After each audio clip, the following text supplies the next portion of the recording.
I'm Marcos Angay from Lucena City, Quezon Province. I'm the founder of MTMTE, which is More Than Meets the Eye. Una ko nakilala si Marcos Angay noong 2019. May event kami dito sa Quezon. Na-establish kami noong 2005. So kami na yung pinakamatagal at kami rin yung pinakamalaking live events production dito sa Quezon. Ang natatandaan ko, solo pa lang siya noon. And then itong nakaraang event namin noong November 2022, medyo madami na silang photographer. And then recently, nabalitaan ko na nagtitrain siya ng mga aspiring photographers and videographers. So nung in-approach niya ako, kung pwede ba niyang dalhin yung buong team niya at pati yung mga aspiring photographers and videographers para mag-cover ng event namin bukas, hindi ako nagdalawang isip. Kasi alam ko, based dun sa output na binigay nila sa akin before para sa event namin, nagkaroon ng lasting presence yung mga event namin doon sa audience. And yung mga hindi naka-attend, parang na-feel nila yung ambience ng event dahil doon sa mga great photos and napakagandang video highlights na ginawa nila para sa event namin. Ang kwentong More Than Meets the Eye ko ay simple lang. Alam niyo yung parang nagkaakitan lang. Ganun lang yung mismong kwento, kaya napadpad ako dito sa More Than Meets the Eye. My story about More Than Meets the Eye, sinusuportahan ko yung model kong girlfriend, and gustong gusto kong tumulong na kasi marami akong kaibigan doon like tours. So gusto kong tumulong lang din doon kasi ang ganda ng story, ang ganda ng advocacy nila na tumulong sa mga photographer and videographers here at Quezon Province. Kasi ang history, kaya kami nagkakalala ni Kuya Marcos Angay is about photography rin talaga siya. About music photography.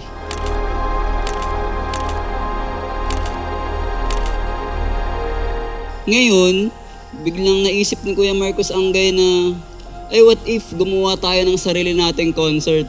Nagulat naman ako, sabi ko, grabe ha Kuya Marcos, iba na yung pangarap mong yan. Pero pwede suportahan kita dyan. Marami naman kami ditong mga photographers, mga videographers na palaging nandyan para sa'yo, di ba? Like, sige, dali lang.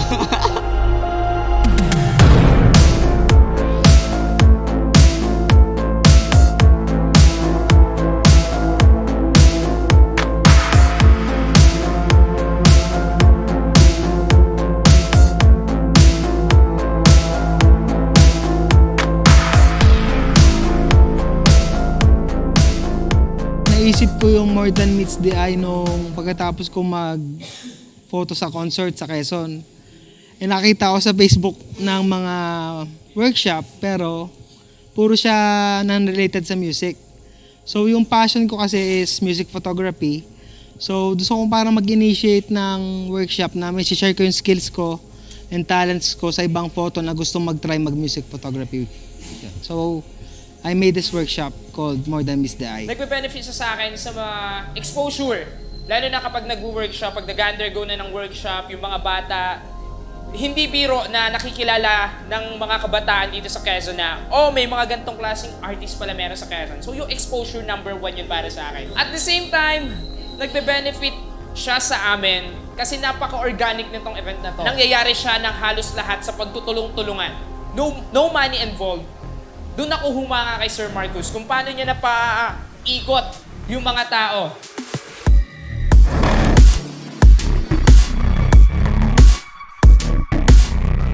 Ako si Dominic Gamboa. More than 5 years na ako sa videography. Nagsimula talaga ako sa phone lang. Tapos ngayon, hanggang sa tumuloy na siya sa DSLR.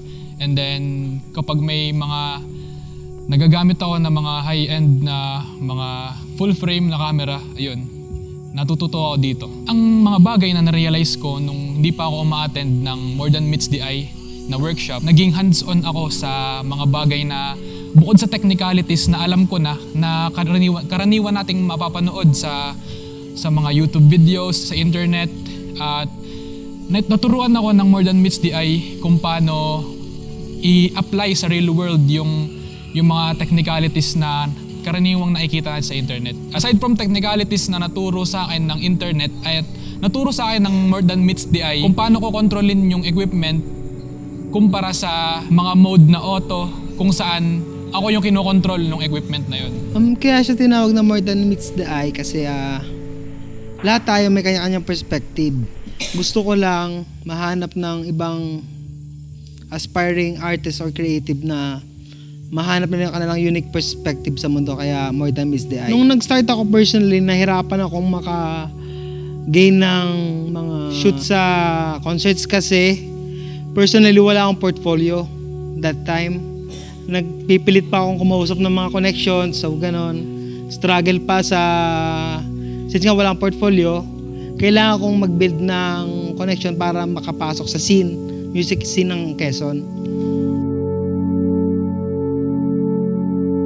Dahil sa experience na yon, naisipan kong magpa-workshop ng libre sa students na willing matuto, passionate, at talagang willing ma-inspire. Gusto kong makahanap ng mga katulad kong like-minded individuals na passionate din, gustong ma-build yung skills nila, gustong ma-enhance yung kanilang skill sharing, kumbaga, passion.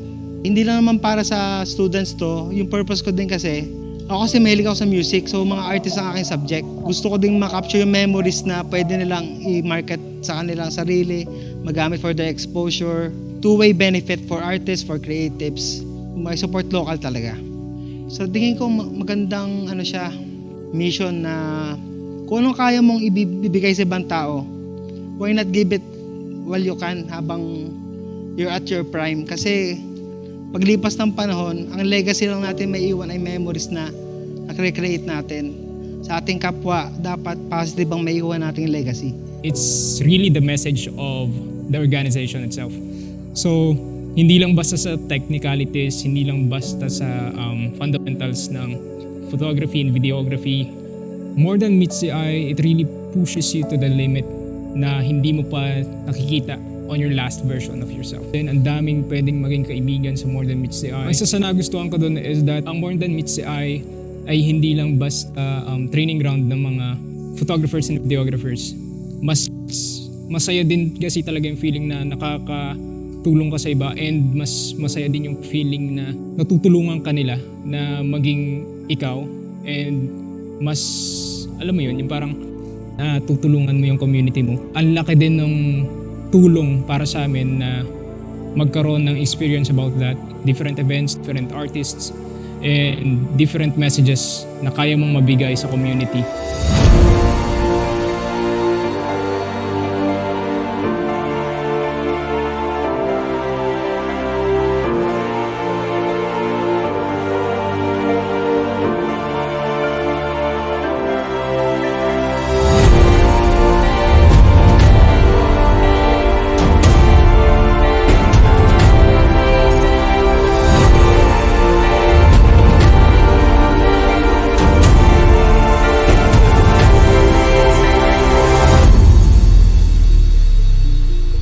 Solid yung naging experience ko ng More Than Meets the Eye kasi ang daming artist na natutulungan, lalong-lalo na dito sa Quezon province. Sobrang daming exposure, sobrang daming benefits na pumasok sa akin nung pumasok ako sa More Than Meets the Eye. Bukod doon, yung connection at saka yung exposure na binibigay sa akin ng grupo. Itong nasa likod ko, isa to sa project or workshop na ginagawa ng More Than Meets the Eye na sobrang dami naming natututunan.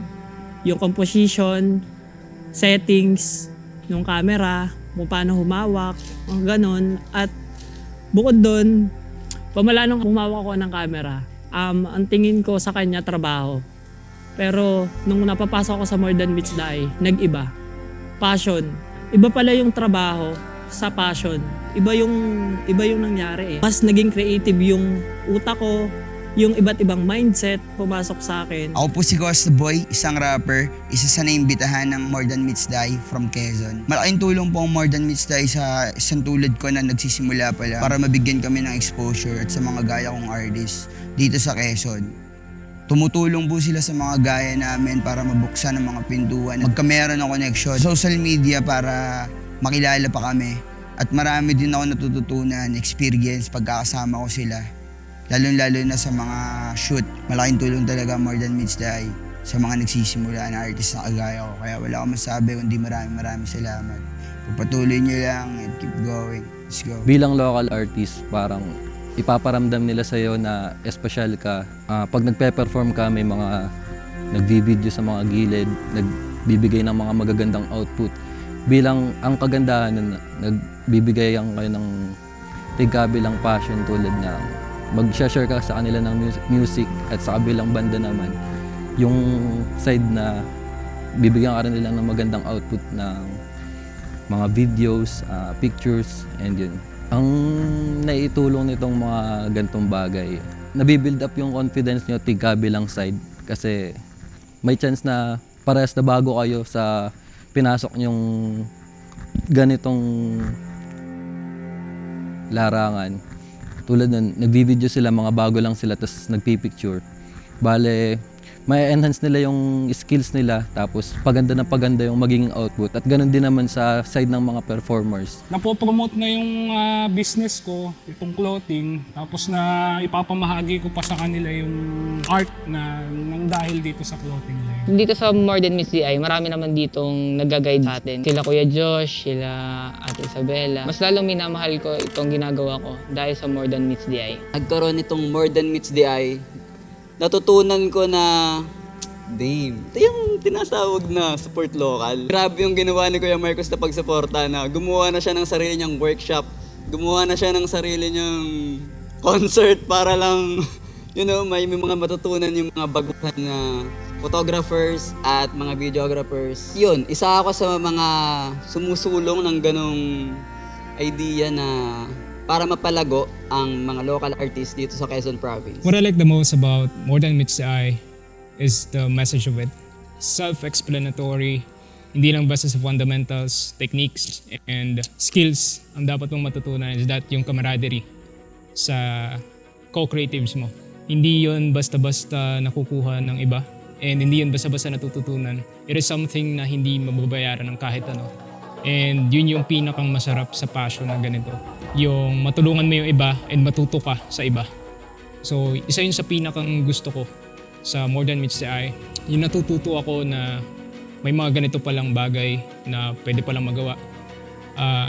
In fact, nakikita ko yung sarili ko as a beginner pa din. Kasi mas maganda yung uhaw ka sa knowledge rather than makita mo yung sarili mo na nandun lagi. So, More Than Meets the Eye, nagbigay siya ng training ground about sa different kinds of events, photography, videography, sobrang lawak. And I really thank Marcus Angay for inviting us. Kasi mas nalinang ko yung sarili ko, mas nakita ko yung essence of having a camera. Not just having a simple equipment sa kamay mo.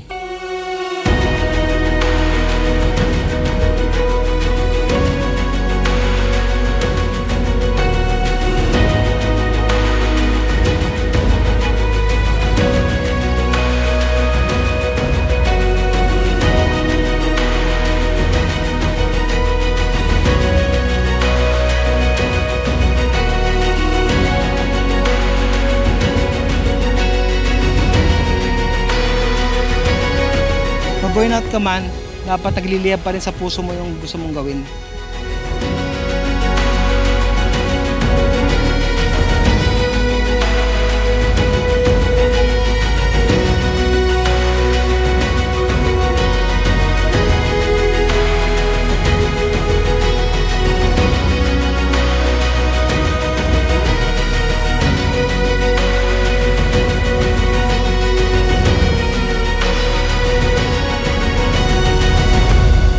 Give, the more you will receive passion, benefit others, and memories. Yun ang More Than Meets the Eye para sa akin.